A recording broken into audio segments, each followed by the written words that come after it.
अस्सलाम वालेकुम फ्रेंड्स, कैसे हैं आप? उम्मीद है आप सब खैरियत से होंगे।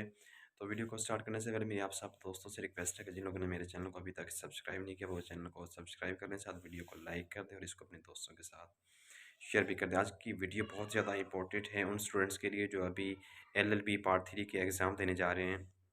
बहुत ही जो है वो इम्पोर्टेंट एग्ज़ाम है और BZU का तो जो है वो शेड्यूल जारी हो चुका है, अनाउंसमेंट भी हो चुकी है। 8 मार्च से जो है वो एग्ज़ाम स्टार्ट हो रहे हैं पार्ट 3 के LLB के।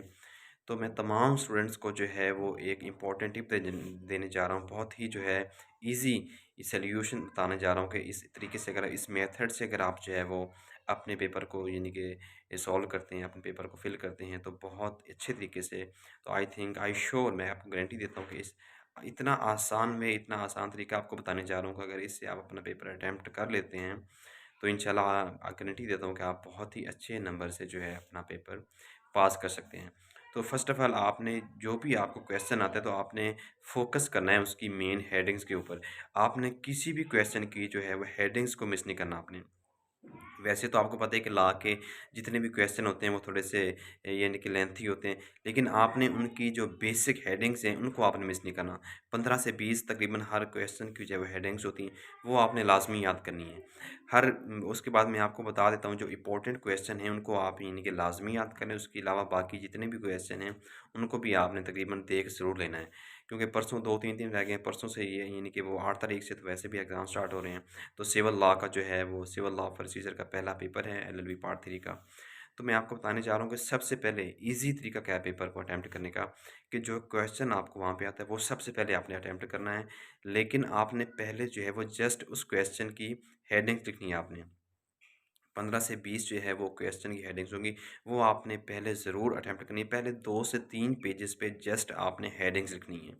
जब आप पहले फर्स्ट 2 से 3 पेजेज़ पे आप हेडिंग लिखेंगे, जब आपने एक हेडिंग लिखनी है उसके नीचे आपने जो है वो बहुत बड़ी शीट्स होती हैं, तकरीबन 60 पेजेज़ की जो है वो शीट्स होती हैं, बहुत यानी कि इसलिए आपने थोड़ा-सा खुला-खुला करके जो है वो पेपर लिखना है। एक हेडिंग आपने लिख के नीचे एक लाइन छोड़ देनी है, उसके नीचे फिर आपने दूसरी हेडिंग लिखनी है। फिर आपने एक लाइन छोड़ के फिर आपने तीसरी हेडिंग लिखनी है। यानी कि पहले जो है आपने 2 से 3 पेजेज़ पे जस्ट ओनली हेडिंग्स लिखनी है।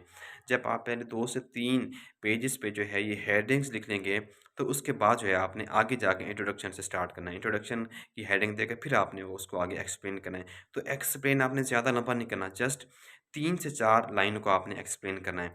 किसी भी हेडिंग को यो आपने ज़्यादा एक्सप्लेन नहीं करना, आपने हेडिंग लिखकर नीचे सिर्फ़ 3 से 4 लाइनें, ये मैक्सिमम आपने 5 लाइनें लिखनी है, इससे ज़्यादा आपने नहीं लिखना।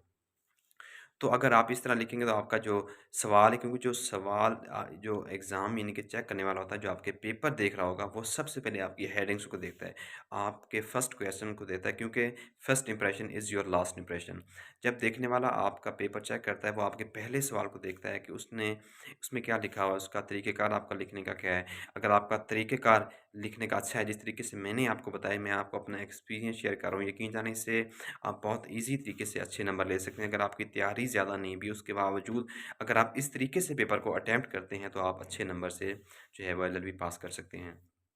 तो उसके बाद आपने जितने भी क्वेश्चन हैं, पहले जो क्वेश्चन आपको आता है वो आपने पहले लिखना है, उसके बाद जो भी आपको क्वेश्चन आता है वो आपने उसके बाद लिखना है। लेकिन हेडिंग्स आपने हमेशा, कुछ लोग ऐसे होते हैं, कुछ स्टूडेंट ऐसे हैं जो एक हेडिंग लिखकर उसके बाद इनके फर्स्ट के सवाल स्टार्ट किया है, इंट्रोडक्शन लिखा है, उसके साथ ही नीचे लिखना शुरू कर देते हैं। नो, ये अच्छा तरीका नहीं है, लेकिन हर इंसान का अपना तरीका होता है। लेकिन मैं आपको एक ईज़ी तरीका बता रहा हूँ, वो तरीका बता रहा हूँ जिससे आपका यानी कि इंप्रेशन जो है वो अच्छा पड़ेगा देखने वाले पे। तो आपने यानी कि इस तरह यानी कि पेपर जो है वो अटेम्प्ट करना है। तो उसके बाद जो है मैं आपको बता देता हूँ कि यानी कि जो इम्पोर्टेंट क्वेश्चन हैं सिविल लॉ के, अगर आप उस पे यानी कि इसको ये जो क्वेश्चन मैं अभी आपको बताने जा रहा हूँ, ये आपने लाज़मी याद करने हैं या लाज़मी आपने देख लेने हैं। तो उसके अलावा बाकी जितने भी क्वेश्चन हैं उनको अगर आप याद नहीं भी करते, लेकिन एक दफ़ा आपने उनको देख ज़रूर लेना है। What is res judicata? ये बहुत ही ज़्यादा इंपॉर्टेंट क्वेश्चन है, ये भी आप नोट कर लें, इसको भी आपने जो है वो लाज़मी याद कर लेना है और इसकी ज़ाहिर-सी बात है हेडिंग्स जो है आपने इसकी लाज़मी याद करनी है। उसके बाद है what is review and revision discuss in detail. ये आपने बहुत ही ज़्यादा इंपॉर्टेंट क्वेश्चन है सिविल लॉ में, इसको भी जो है आपने ज़रूर याद कर लेना है। उसके बाद what is incidental proceeding explain in detail. ये आपने लाज़मी याद करना है। जो आपको मैं 6 से 7 इम्पोर्टेंट क्वेश्चन बताने जा रहा हूँ, ये आपने लाज़मी याद करने हैं और उनकी स्पेशली तौर पे इनकी जो हेडिंग्स हैं, वो आपने लाज़मी याद करनी है। उसके बाद discuss pecuniary jurisdiction of court in detail, ये भी आपने लाज़मी याद करना है। उसके बाद राइट शॉर्ट्स हैं, शॉर्ट्स में फिर आपको वो 1 से 2 सवाल पूछेंगे आपसे, उसमें आपने जजमेंट वाला ये भी लाज़मी याद करना है, डिग्री, ऑर्डर एंड प्लीडर। ये जो है आपने लाज़मी तौर पे जो है वो याद कर लेना है। उसके बाद फिर पार्ट 2 में आ जाएँ। What is the effect of acknowledgement in writing on period of limitation, ये भी बहुत जो है वो इम्पोर्टेंट क्वेश्चन है, ये भी आपने लाज़मी याद करना है। उसके बाद right A note of suits against express tissues and their representative, तो ये बहुत ही जो है इम्पोर्टेंट क्वेश्चन है, आपने इसको जो है वो लाज़मी याद करना है। तो बहुत ही इंपॉर्टेंट क्वेश्चन मैंने आपको बता दें, इसके अलावा बाकी जितने भी क्वेश्चन उनको आपने अगर ज़्यादा डिटेल के साथ नहीं याद कर सकते, एक दफ़ा आपने उनको देख ज़रूर लेना है।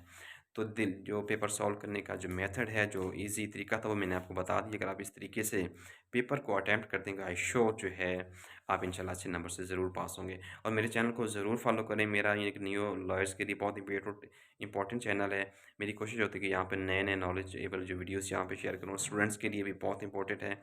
डेली बेसिस पे जो है उनकी रहनुमाई की जाती है यहाँ पे। Thank you so much. अल्लाह हाफ़िज़।